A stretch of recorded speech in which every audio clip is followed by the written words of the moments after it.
లైంగిక ఆరోపణలు ఎదుర్కొంటున్న జానీ మాస్టర్ను పోలీసులు గోవాలో అరెస్ట్ చేసిన అనంతరం వైద్య పరీక్షలు చేసి ఉప్పర్పల్లి కోర్టులో హాజరుపరిచారు. జానీ మాస్టర్ను విచారించేందుకు రిమాండ్ కోరారు పోలీసులు. దీంతో న్యాయమూర్తి 14 రోజుల రిమాండ్ విధించారు. దీంతో ఆయన్ను చంచల్గూడ జైలుకు తరలించారు.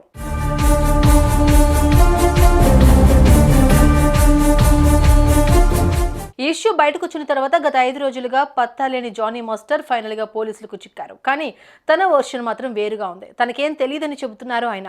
సదరు యువతిపై తాను ఎలాంటి లైంగిక వేధింపులకు పాల్పడలేదని, కావాలనే కొందరు తనపై ఫిర్యాదు చేయించారని అన్నారు.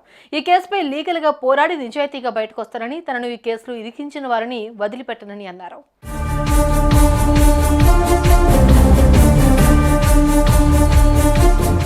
ఈ క్రమంలో ఫార్మాలిటీ ప్రకారం జానీ మాస్టర్ను అరెస్ట్ చేసి కోర్టులో ప్రవేశపెట్టారు. కేసు నమోదైన తర్వాత జానీ మాస్టర్ను విచారించేందుకు టైం కుదరలేదు. దీంతో రిమాండ్ విధించాలని వారు కోర్టులో పిటిషన్ వేశారు. దీంతో కోర్టు 14 రోజుల రిమాండ్ విధించింది. అంటే అక్టోబర్ 3 వరకు ఆయన పోలీసుల రిమాండ్లో ఉండనున్నారు.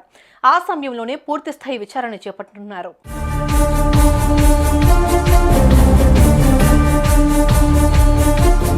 ఇక విచారణలో ఏం చెప్పనున్నారు అని తెలియాల్సింది. అయితే జానీ మాస్టర్ మాత్రం తనకి ఏం తెలియదంటున్నారు. అటు ఆయన భార్య కూడా అదే మాట బల్లగుద్ది మరీ చెబుతున్నారు. కావాలని ఇరికించారంటున్నారు.